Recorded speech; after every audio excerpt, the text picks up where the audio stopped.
step out just momentarily from the ongoing impeachment trial of Meru Governor Mwangaza there.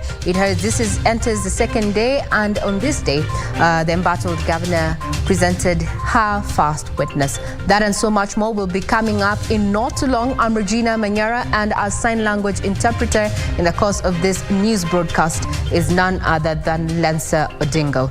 Thank you very much for keeping time. Now let's have a breather and look at what has been making headlines, and we'll be giving you details in not too long.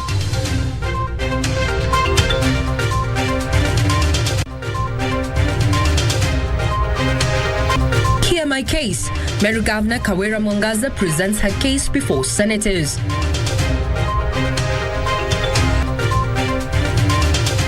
Cholera outbreak, 20 hospitalized in Ruiru, Kiambu County after displaying symptoms. And what a turnaround. Kaira village in Kiambu County is now green with vegetables, arrowroots and avocados.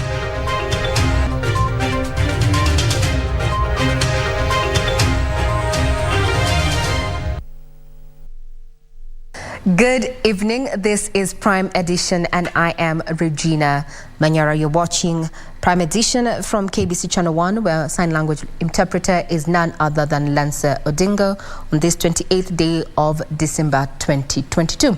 Now let's have a listen in into the ongoing impeachment trial of Governor Kawira Mwangaza that has entered its second day today.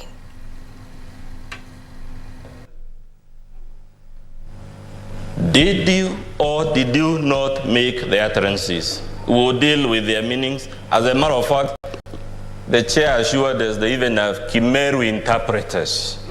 So I'm not even interested in the meaning. I'm only interested in, did you make those utterances recorded on the video? Either you did or you didn't. Which will you take? I repeat again. I made utterances based from the residents of that area, those that demanded their leader, the MCA, to apologize before he goes on to speak.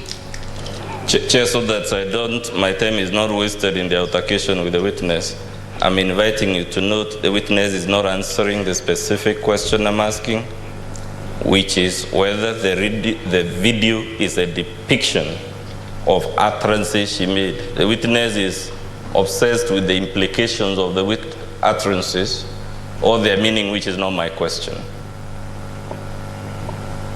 Let us try and avoid that condemnation of the witness.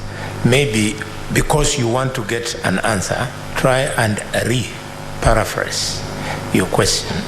As you said, if a lawyer like you, who is schooled in English, admitted that it is a foreign language, how about her? We don't know her professional background.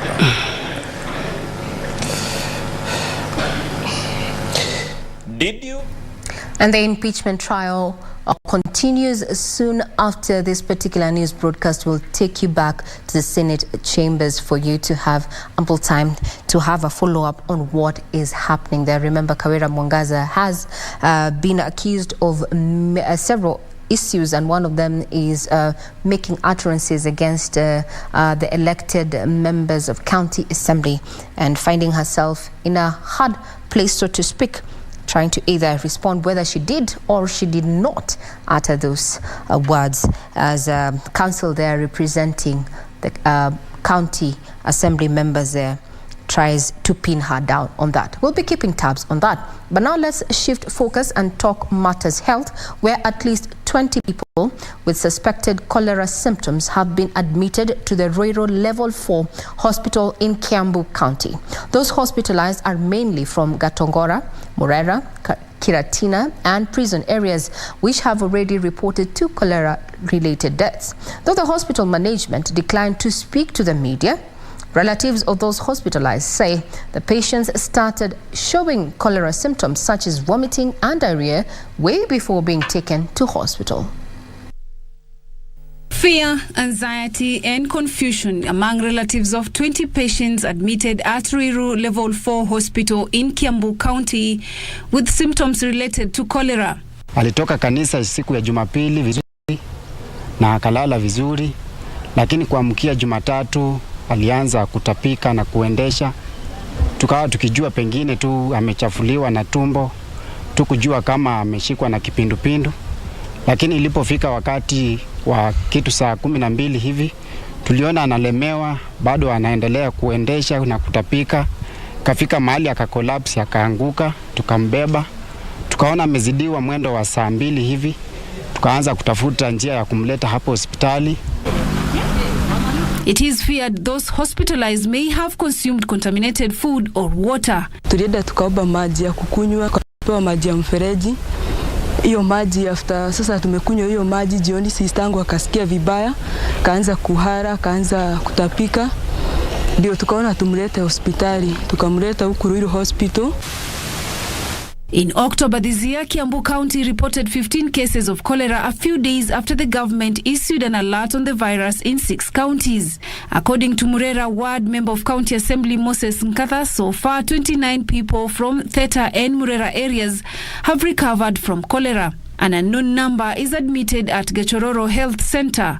Kuna maji taka ambayo ilikuwa na sewage ambayo iliwekwa kwa mifereji na wananchi wakakunywa hiyo maji katika hicho kijiji cha Gatongora upande Keratina na sehemu zingine. Nasihi serikali wajulishe wananchi na watume maofisa katika ground ndio waweze kuangalia wale ambao wengine wanaweza kuwa na hiyo ugonjwa na hawajijui. Last Saturday, medics in Kajiado County issued a warning over a possible cholera outbreak after 2 cases were reported at Loitoktok sub-county.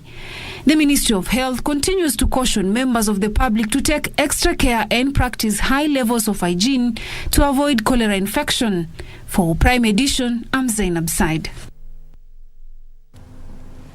Now, a quick recovery to the 20 who are already admitted at the Ruiru Level 4 hospital.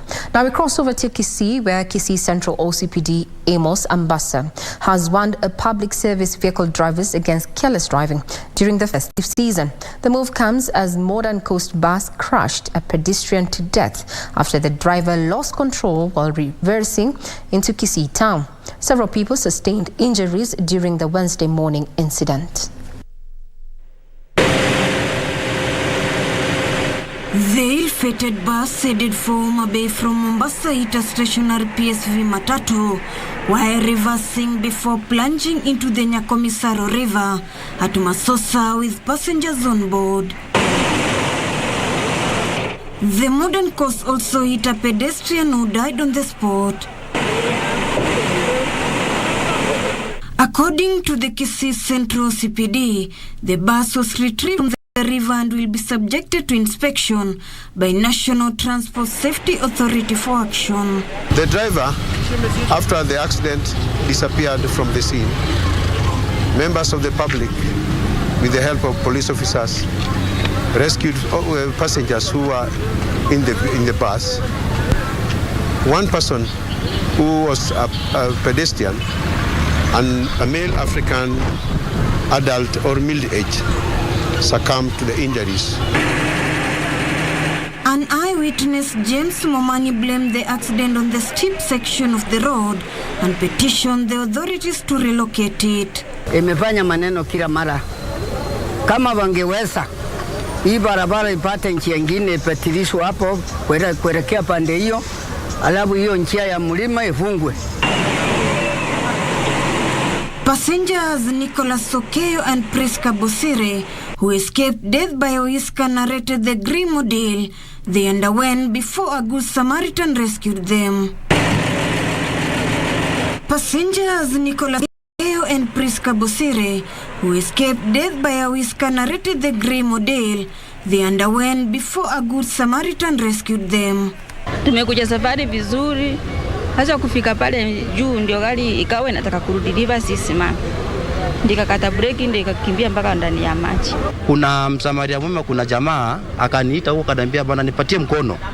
So nikampatia mkono, lakini bado ile uzito yangu ilikuwa imemshinda. So huyu jamaa kangangana na mimi, nikajikwaruza hapa kidogo nikitoka.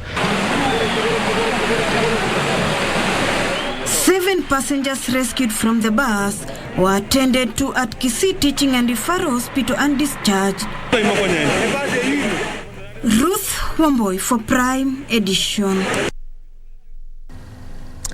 Quite unfortunate that. Now, at least 200,000 Kenyans have begun using the government-sponsored free internet connectivity in 4 of the 5 installations done so far countrywide. The latest beneficiaries are in Ahero Market in Kisumu County, where Cabinet Secretary for Information, Communication and Technology and Digital Economy, Eliud Walo, launched the free Wi-Fi. The Ahero Market Wi-Fi launch in Kisumu brings to 5 the number of the government-sponsored free public internet connectivity hotspots installed so far in the country. The government intends to install 25,000 free public Wi-Fi hotspots throughout the country within the next 5 years. As a government, we are going to roll out 100,000 kilometers of fiber optic cable. We are going to roll out 25,000 hotspots. We are going to roll out 1,450 digital hotspots in the villages so that the country becomes digitally enabled.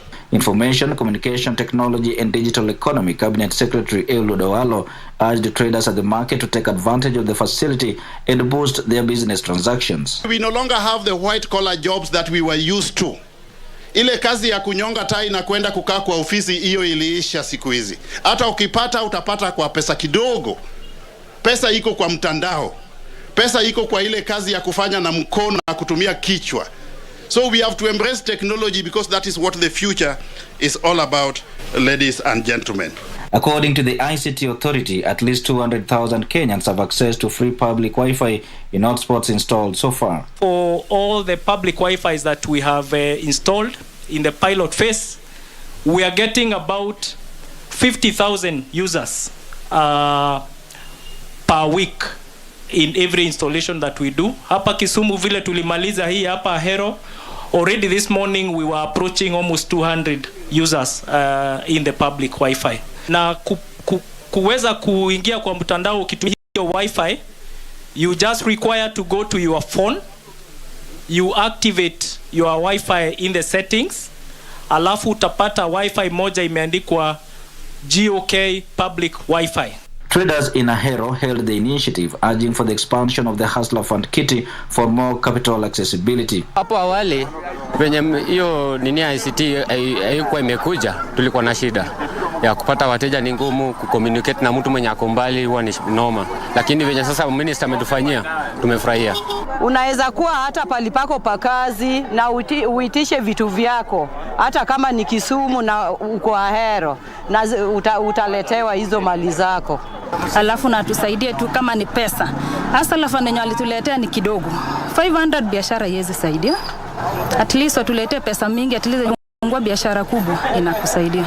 They were also challenged to be on the forefront in securing the installation since it is for their own benefit. For Prime Edition, I am Wycliffe Okech. 109-year-old Musiate Oletunte, the man who discovered the body of Josiah Mwangi Kariuki, popularly known as JM Kariuki, has been laid to rest. The late Oletunte, who found JM Kariuki's mutilated body in Ngong Forest on the 2nd of March 1975, passed on peacefully at his home on the 19th of December this year in what is believed to be a natural death. The rains came down as hundreds of people showed up for the last journey of a man loved by friends, family, and chance.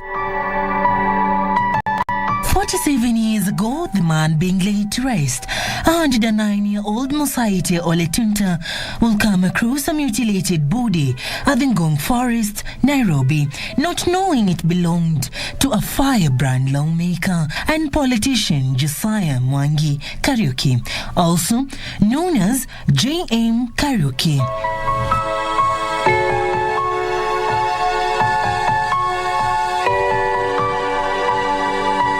The day was the 2nd of March in 1975, when fate will play its cards.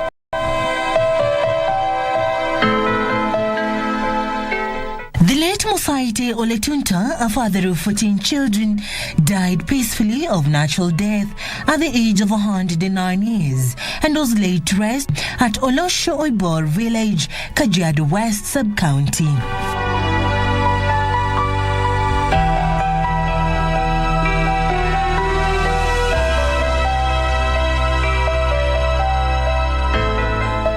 Those in attendance gave glowing tributes to a man who lived a brave life and was a peace ambassador. He has been very kind, caring, and at most to say he has been a very good storyteller to his family and even relatives. The late Mzee Musaite brought together his family and that of J.M. Kariuki, signifying a good, strong relationship maintained over the years.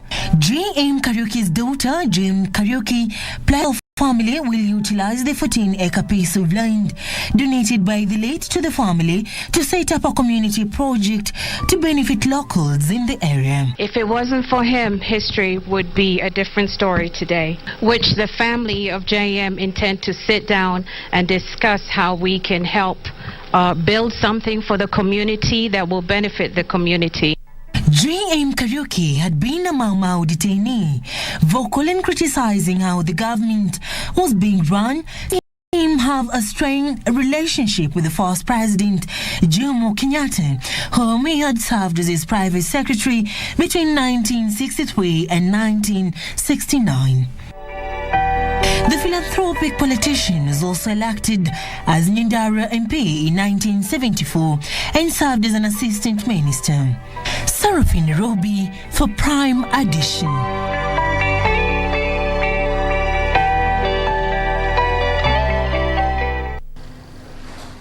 Now that takes us to our first breather, and just to sample one Twitter that has come in as he started this broadcast from none other than Gitonga. He's watching and says that yes, let's wind up with the bulletin so that you can take us back to the impeachment trial. I am interested.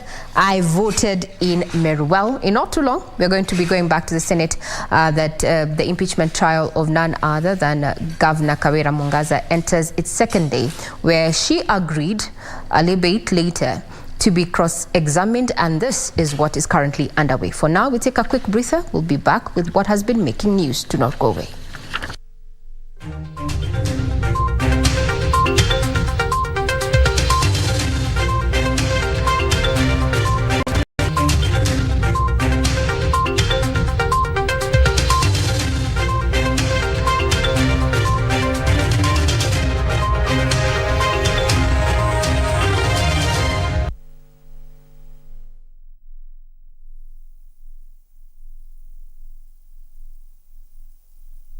Kupata rudisha pesa za Masai kama sikiza tune yako, bonyeza *811 *962#. Iko mtu nasirisha mimi sana. Nasikia? Sema okay? Kama semi achukui, mimi napeleka pesa benki. Nafika benki, napatia pesa, alafu mtu mwingine nakuja na asema nataka loan, napatiwa ile pesa. Sasa mimi nashinda. Kwani mimi naleta pesa yangu wewe napatia mtu mwingine? Kupata rudisha pesa za Masai, bonyeza *811 *962#. *811 *962#. Did you know that while many road traffic crashes are avoidable, human behavior continues to be the leading cause?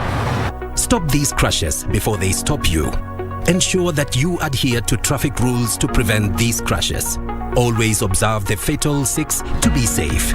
When driving, please ensure that your speed is within the stipulated limits, the road ahead is clear before overtaking, stick to your lane, keep left unless carefully overtaking.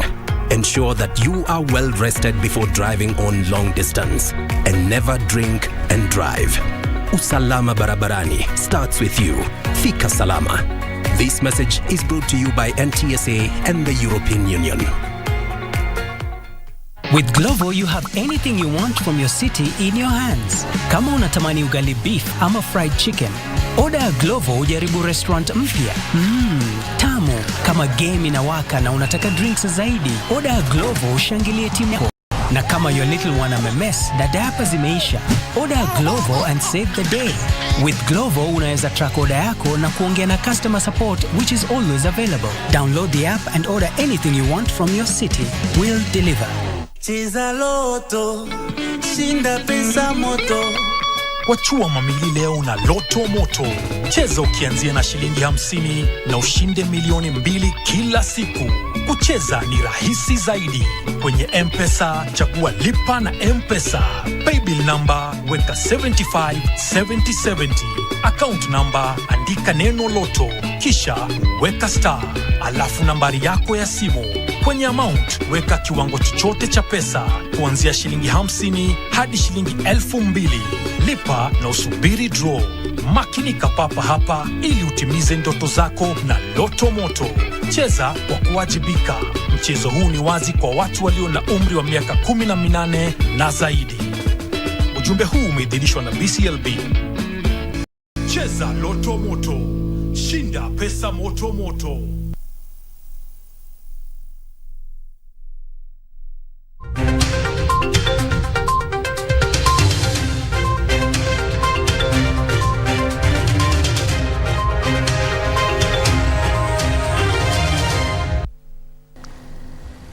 Good evening, you're watching Prime Edition. Now, drama unfolded at Kendai village in Kirinyaga County after the villagers arrested 3 people who were allegedly pretending or masquerading as KPLC employees. The imposters were allegedly disconnecting electricity and pulling down electricity poles that serve over 20 homesteads in the area.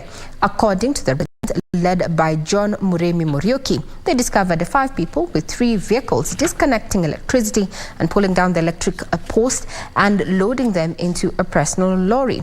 Confirming the incident on phone, Ndia Sub-County Police Commander Moses Koskei said the 3 were later arrested and taken to the Baricho Police Station where they are being held.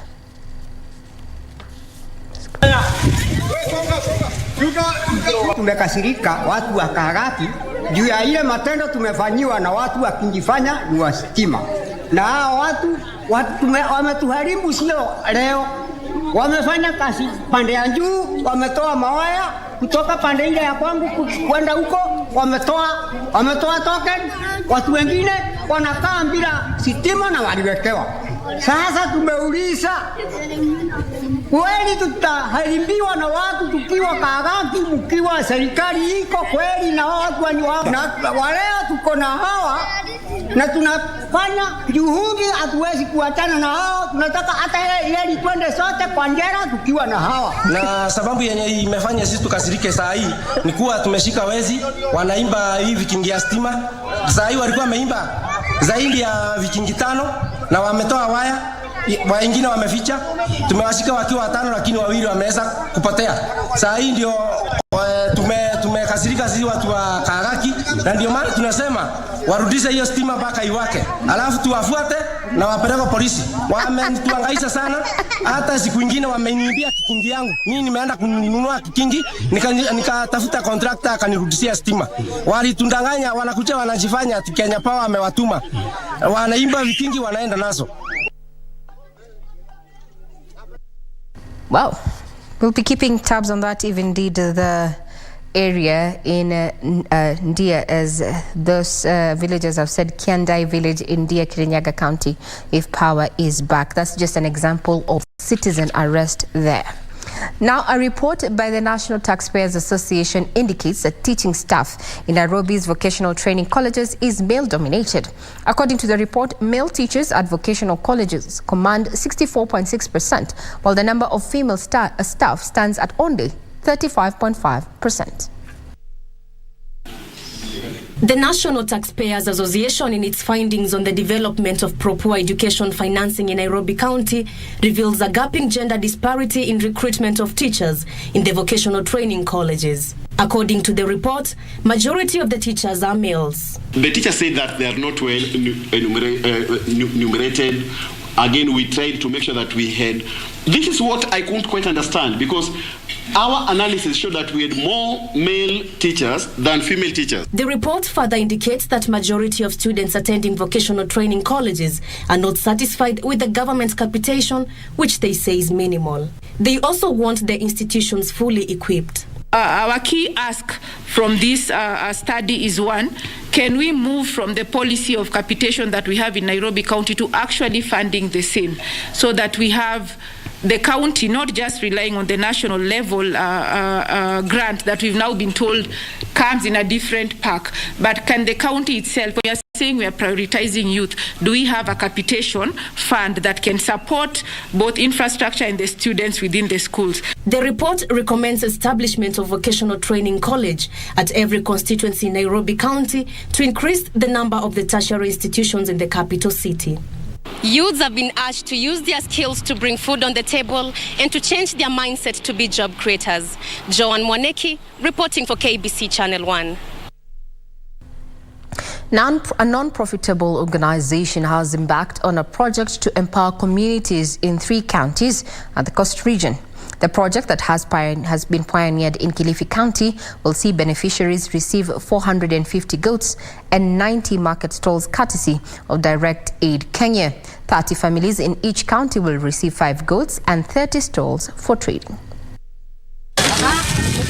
The project that seeks to economically empower different communities has already donated 5 goats and 30 market stalls to 30 families in Kilifi County. Community empowering inachangia kuisha katika county hii.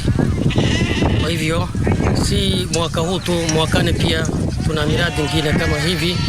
Lengo ni kuondoa umaskini katika county nzima. The Direct Aid Kenya, a non-profit organization-funded project, will be extended to other 2 counties at the coast. The organization, which continues to receive applications, is now calling to those wishing to benefit from the program to form groups or join circles.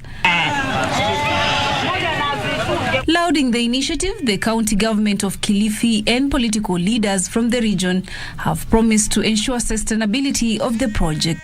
We have encouraged the youth and the women to get into circles, the border guys to get into circles, so that it's easier to lend a circle and drive the economic plan that they have within that circle. Beneficiaries have praised the project, saying it is a big boost to see them economically empowered. Kuna wale wamepata vibanda vya nguo na kuna wale wamepata vya boga.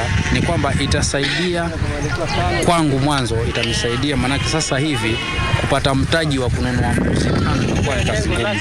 Lakini kwa sasa hivi ni kwamba nitaboresha zaidi na kuhakikisha kwamba itainua hii hali ambayo kutoka pale nilikuwa itaniweka kiwango kingine. Sasa hivi tunajisikia na changamoto za biashara zimekuwa chini, lakini hivyo ninaamini hiyo biashara inaweza kunisaidia zaidi kuliko kwenda kufanya kazi ya mtu. Zainab Said, Prime Edition. Now, in Marsabit, over 300,000 households in the drought-stricken villages, the county are staring at possible starvation after donors pulled out funding due to lack of finances. Area Governor Mohamud Ali, while appealing for support, said the county is overwhelmed by the huge number of persons in need of humanitarian support. In the Kargi Ward Lasamis constituency, Marsabit County, villagers are receiving relief food donations to avert the adverse effects of the ongoing drought that has affected their livelihoods. There is a growing concern amongst the hungry residents here. The food relief portion might be the last they receive, given that the humanitarian organizations are facing a cash crunch due to lack of funding. Kweli, hii ni mesi ya misho. Tunajua. Tafadhali, hii mesi kumalizika, tutakuwa namna gani? Tutakuwa. Watoto ukaende mbele, au wasai ukaende mbele, lakini tutaenda. Lakini usisahau. We do not know when this drought will end. We will wish the well-wishers to continue assisting us.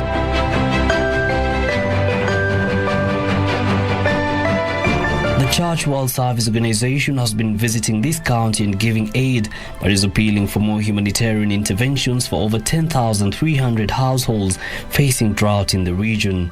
The situation has gotten worse than when we started providing this assistance. Most families have actually lost all their livelihoods because these people are pastoralists and they have lost all the animals. If you walk around, you'll just see the carcass of the leftover of the animals.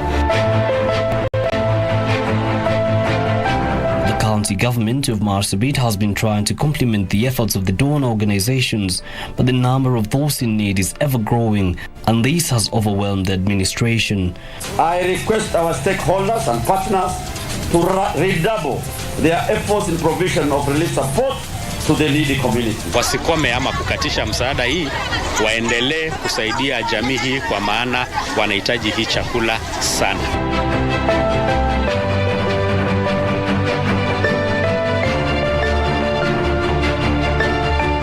A recent survey conducted by the county steering group established that at least 75% of the county's population has been rendered vulnerable and badly in need of relief food aid, and should the donors pull out funding, things may go from bad to worse. Yusufar reporting for Prime Edition.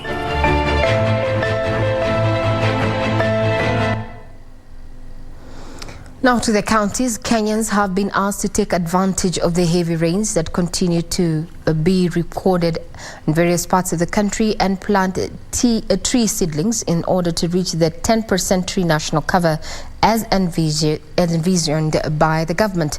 Now this and more from the County News Roundup. Speaking while planting tree seedlings in Kapseret Forest was in Gishu County, Principal Secretary Citizen Services Dr. Julius Bitok said the ongoing rain is a relief after a long period of drought. Tukifanya hesabu 15 billion, tukigawa na population yetu ya 50 billion, tumeona kwamba kila mtu apande miti 30 kila mwaka. By the end of the 10 years, tumepanda miti 300 kila mmoja wetu. The trees do not have to be forest trees. They can be fruit trees. What the farmer can actually get a fruit and a product at the end of the day. Elsewhere, a section of members of parliament from Western Kenya region are demanding fair distribution of the national cake, saying the current economic situation is not supportive to the people in the area. The members are calling on the government to revive the cotton and sugar industry, which have been dormant for many years. We are not fighting the government. In fact, this caucus is the one that will approach all the issues with the government. Meanwhile, 14 spouses of the governors from the Lake Region Economic Bloc have embarked on a plan to advocate against gender-based violence, which is rampant in the region. The 14, including one gentleman, have also partnered with Kisumu Medical Educational Trust and Program for Appropriate Technology in Health to accelerate the campaign against gender-based violence in the region. Been left behind in very many developmental issues. We have been left behind in very many economic issues that concerns women. So for us to be able to advocate for their support, we came and had a discussion and looked for areas in which we can probably partner with our partners and be able to support them. Through the Ministry of Railway and through the Ministry of Power.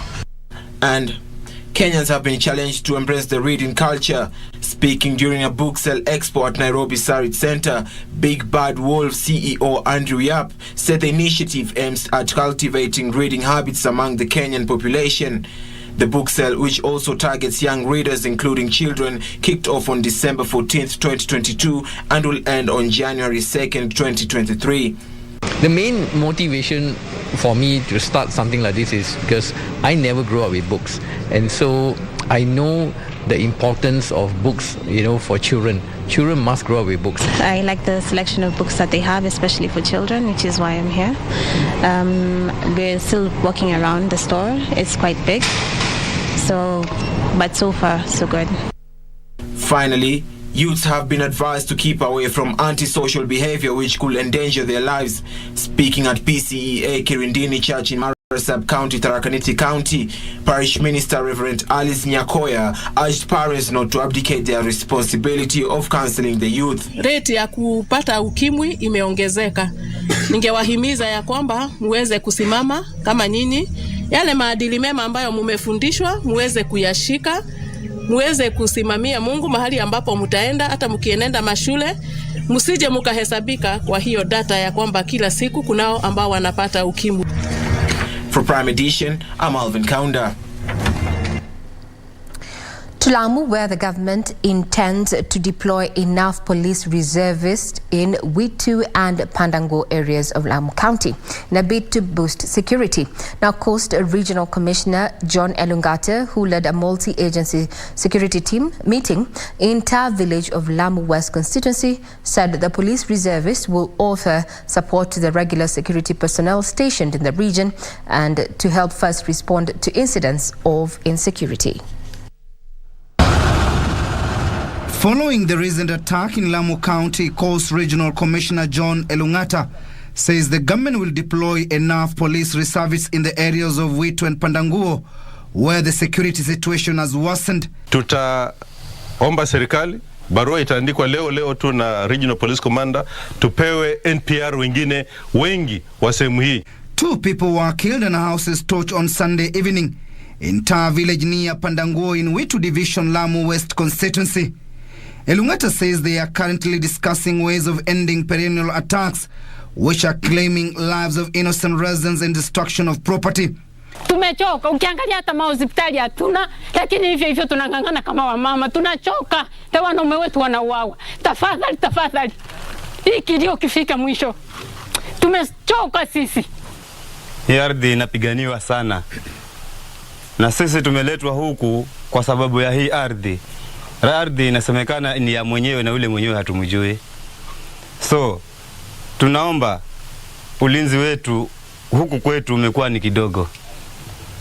Tunataka msaada sisi kama vijana.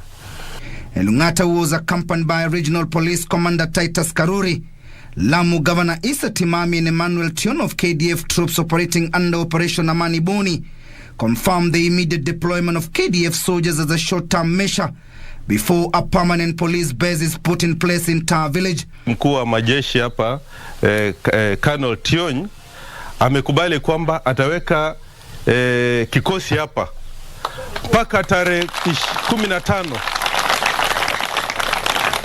Kikosi hakitoki mpaka tumalize nini? Police station na askari wamefanya nini? Wamefika.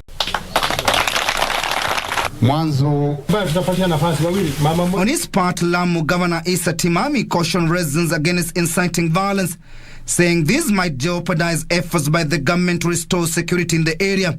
Hii ni uhalifu, labda unahusiana na mambo ya ardhi, na hii na hapa wako wale in charge ya security, na hili jambo watafuatilia, na mimi kama gavana wenu wafuatilie paka hawa wajambazi waliotenda hichi kitendo washikwe. Mmesikia gavana akisema kwamba hili tatizo litakuja kumalizika tukitatua yale mambo yanahusiana na shamba na ardhi. The Christmas attack is the second attack in Lamu this year. Early January, 15 people, including 4 GSC officers, were killed, and at least 10 houses were torched in suspected Al-Shabaab attacks in Jodi, Marafa, Salama, Mashagoni, Bobo, Sunkia, Milihoi, and surrounding villages, all in Lamu West Sub-County. Timothy Kipnosum for Prime Edition.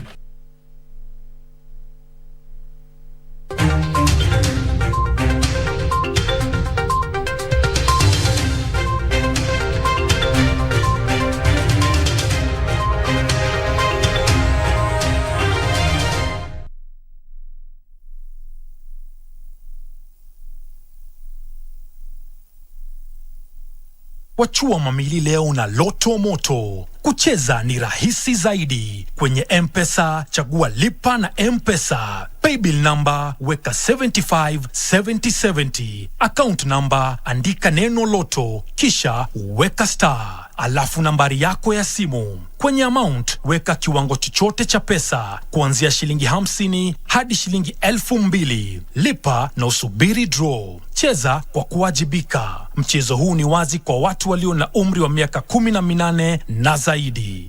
With Glovo, you have anything you want from your city in your hands. Kama unatamani ugali beef ama fried chicken, order Glovo ujaribu restaurant mpya. Tamu. Kama game inawaka na unataka drinks zaidi, order Glovo ushangilie timu yako. Na kama your little one amemess na diapers zimeisha, order Glovo and save the day. With Glovo, unaweza track order yako na kuongea na customer support, which is always available. Download the app and order anything you want from your city. We'll deliver.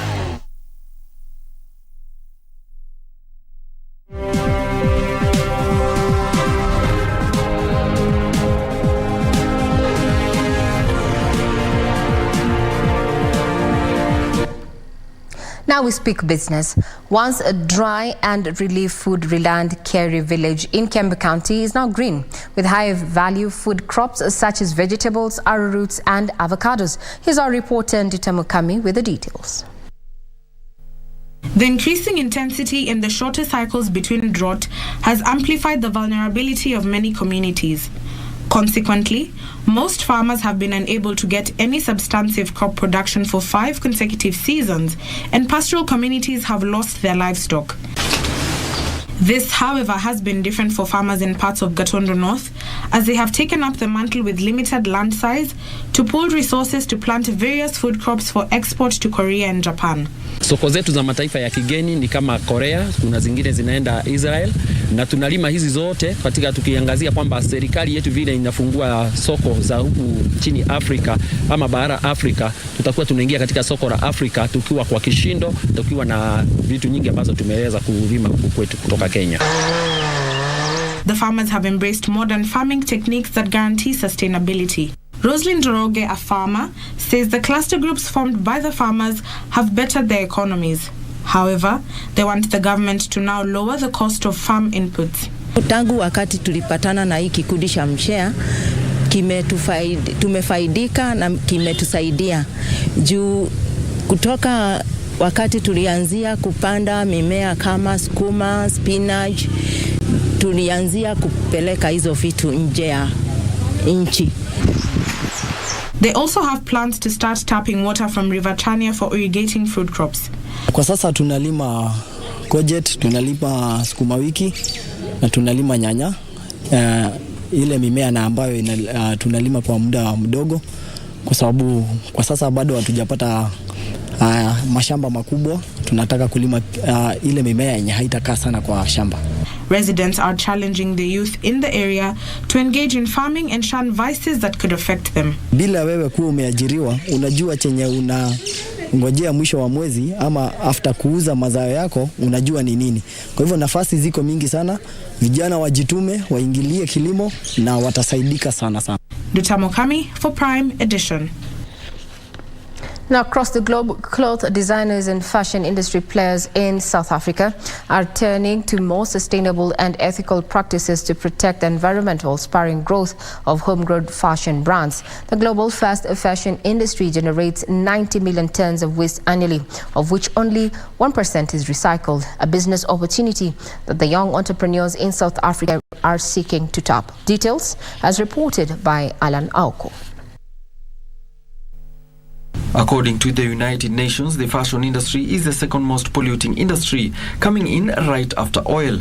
It produces 10% of global carbon emissions and contributes 20% of wastewater production. Every second, the equivalent of a rubbish truckload of clothes is burnt or buried in a landfill. Young entrepreneurs in South Africa see it as a business opportunity to recycle wasted clothes and develop their own clothing. More people are keen to take individual action on sustainable fashion and have found ways to recycle, shop vintage clothes or buy uniquely handmade designer goods that will last you a lifetime. Meanwhile, Nigeria's southwestern state of Lagos marked the completion of the first phase of a 27-kilometer electric-powered light rail project. The first phase of the railway has a capacity to carry over 250,000 passengers daily. Officials say the huge infrastructure projects like the railway construction will continue to energize the Nigerian economy and promote a speedy development. More than 2,000 Chinese and local employees had worked together to optimize the construction in the face of multiple challenges, such as complicated geology and the COVID-19 pandemic. Finally, Russia has banned the sale of its oil and oil products to countries and companies that comply with the price cap agreed by Western nations earlier this month. The price cap prohibits countries from paying more than $60 per barrel of Russian oil. The presidential decree said the ban will take effect for 5 months from February until July. The presidential decree also said Russian President Vladimir Putin could give a special permission to supply to countries that fall under the ban. Although Western demand for Russian oil fell after the invasion, Russian revenue remained high due to a price spike and demand elsewhere, including from India and China.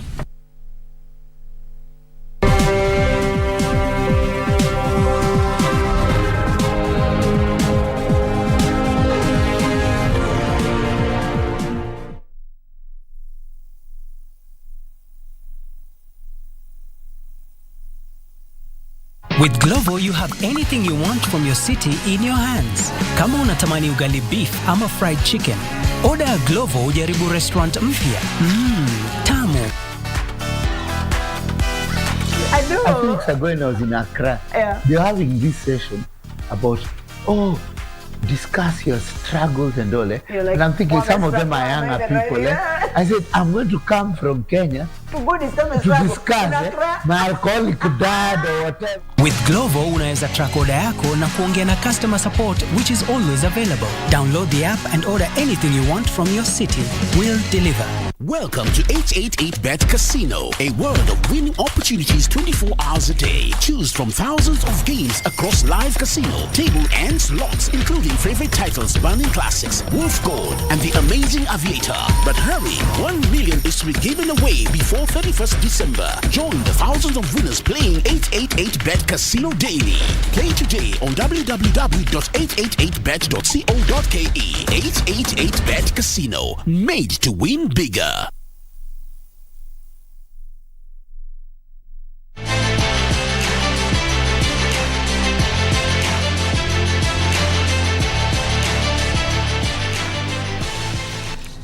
To sports. Day 2 overnight leaders Mehul Gohil and defending champion Sasha Mongeli surrendered their lead at the National Chess Championship after suffering defeats in round 5 of the tournament, which entered day 3 today. Gohil, who was replaced at the top of the table by defending champion Martin Njoroge, while his title holder Sasha Mongeli lost her pole's position to Glenda Madelta. The fifth round of the National Chess Championship came with surprises as the top two players Mehul Gohil and Sasha Mongeli suffered defeats that ousted them from pole position. Defending champion Martin Njoroge took the lead heading into round 6 as Mehul Gohil suffered a shocking defeat to Hugh Misiko. Njoroge is now in pole position with maximum points ahead of Misiko, who is second also on maximum points. One draw has left Jackson Degu in third position ahead of Victor Ngani, while Gohil dropped down to fifth position. In the 6th round so far, we've registered one upset in the top board, where the 2019 national champion Mehul Gohil has been defeated by Hugh Misiko in the 6th round. It was the same script in the ladies category, with leader and defending champion Sasha Mongeli surrendering her top position after losing her round 5 match to Glenda Madelta. Madelta is now leading ahead of Mongeli, who is second, while Julie Mutisi is third. Cynthia Awino and Lucy Wanjiru seal the top 5 positions. The event taking place at Charter Hall, Nairobi, has attracted more than 150 players, the highest in the last 3 editions, including 42 ladies and 11 players living with disabilities, and will end on Friday with the champion driving away with a brand new car. Top players in the men and women categories will pocket cash rewards of 100,000 shillings each, with top players in the disabilities section receiving cash rewards of 5,000 shillings each.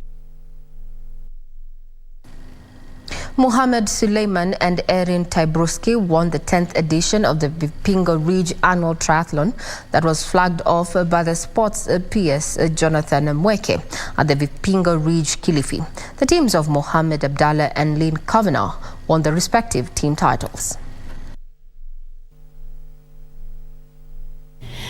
Mohammed Suleiman and Erin Tibraski won the 2022 Vipingo Ridge Triathlon in Mombasa. Suleiman finished first ahead of Crispin Onyango and Jonathan Froome, who was second and third respectively. Erin won the ladies category ahead of Haiti Rowan and Fiona Cresswell. The team titles were won by the men team of Mohammed Abdallah, Mohamud Mulwa and Masood Kalama, and the ladies team of Lynn Kavanagh and Jenine Engel. The triathlon, which features an open water 750-meter swim in the ocean, 20-kilometer bike ride and a 5-kilometer run, brings together the local community and is part of a good cause of saving the ocean through the Oceans Alive initiative. This year's event was graced by sports CS Ababu Namwamba, who termed the event as a great platform to identify talents and nurture them through his famed bottom-up approach model. Part of the triathlon's proceeds is set to go towards rehabilitation of the reef in Kilifi County in a bid to save the ocean and build on the blue economy. Rudney Strikers boys and Akofo Academy girls are the 2022 champions of the Ruaraka Rising Star tournament, which is held during the Christmas festivities. Rudney won the boys title after emerging the top side in the boys category, while Akofo won the girls title, having topped the girls table in the two-day tournament organized by Inua AI Solutions founder Humphrey Muchuma. Rudney Strikers boys and Akofo Academy girls football teams are the champions of the third edition of the Ruaraka Rising Stars tournament. Rudney Strikers topped the table to win the boys title ahead of Kosen Academy and Wilberians Academy, who were second and third respectively. Akofo Academy won the girls title after beating Babandogo Tia Academy to second positions. This year's edition of the Ruaraka Rising Stars tournament was the first to include both boys and girls. The Ruaraka Rising Stars tournament is an annual event held in December and was made possible with the support of Inua AI Solutions, led by founder Humphrey Muchuma. The tournament was founded by a group of 6 young people from the Babadogo area who received job opportunities at Inua Solutions and decided to give back to their community through the tournament. The purpose of the event is to provide food and other gifts to participating children in celebration of Christmas. Inua AI Solutions founder Humphrey Muchuma says, in the spirit of giving, it is important to enrich young talent who hope to achieve their dream. The teams were awarded trophies as well as foodstuffs, including wheat flour and rice, with the girls' teams also receiving sanitary towels. Inua AI there, doing what we have to do during this festive season, and this is spreading love and cheer. Now, Siaya Queens and Greenland FC emerged winners in the female and male categories of the Nyathi annual tournament held at the Nyathi Community Grounds in Alego, Siaya. The tournament, themed Strengthening Community Bonds Through Football, is aimed at championing for gender equality and the incorporation of the women's category for the first time ever. Siaya Queens and Greenland FC are the 2022 winners of the Nyathi annual tournament held in Siaya. 8 teams, Siaya Queens, Siaya Starlets, Nyathi Ladies and Jill Sports Greenland FC, Gombe FC, Ulwan FC and Nyathi FC took part in the tournament aimed at strengthening community bonds.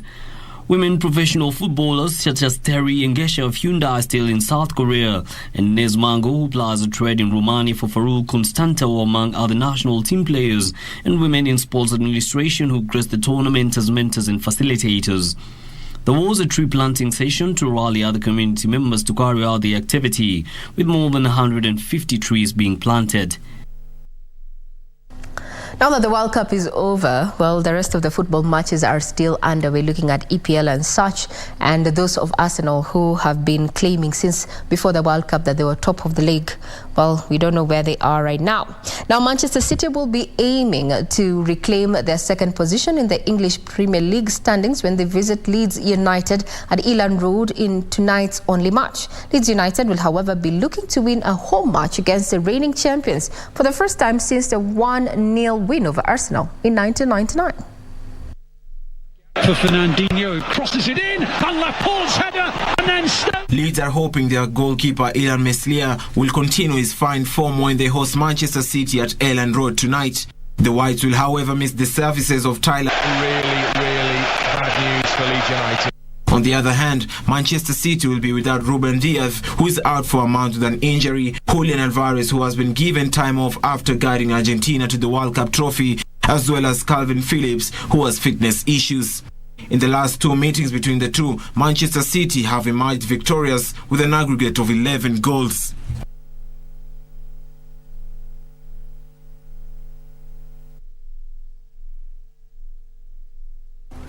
Now, for soccer lovers, I'm sure you're waiting for that game. And just to have a recap of what happened yesterday, in yesterday's game, Manchester United, they're scoring 3 against Nottingham's nil score there. Chelsea also carried the day, scoring its 2 goals. Now, as far as the league table is concerned, Arsenal remains at the top of the league. My colleagues here in studio remind me that Arsenal is still on top of the table. Well, we'll see how long you'll maintain that. And second is Newcastle. That puts a cap on matters news this evening. We want to take you back to the live proceedings of the impeachment trial of Kawera Mwangaza. They're the first ever female governor of Meru County. Remember, yes, she agreed to a cross-examination, which is currently underway. And we have been seeing how the lawyer has been hard-pressed. That is Muthomi Thianklu, who is appearing for the Meru County Assembly, pressing on there with their agenda. It is the final day of the hearing in the consideration and the investigation into the impeachment of the governor. So much has been said on social media, but it has been left to Senate to decide whether the first female governor of Meru County survives or not. I'm Regina Manyara. You're watching KBC Channel 1. We leave you now with the live impeachment trial of Kawera Mwangaza as it enters the second and final day. Have a good one.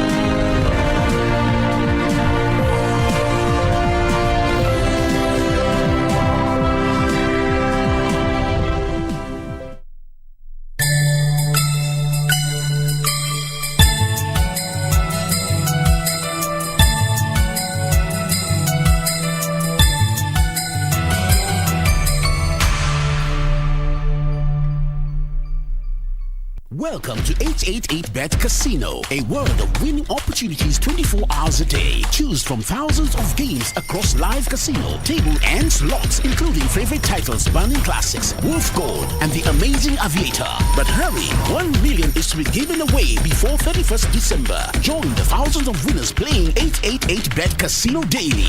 Play today on www.888bet.co.ke. 888bet Casino, made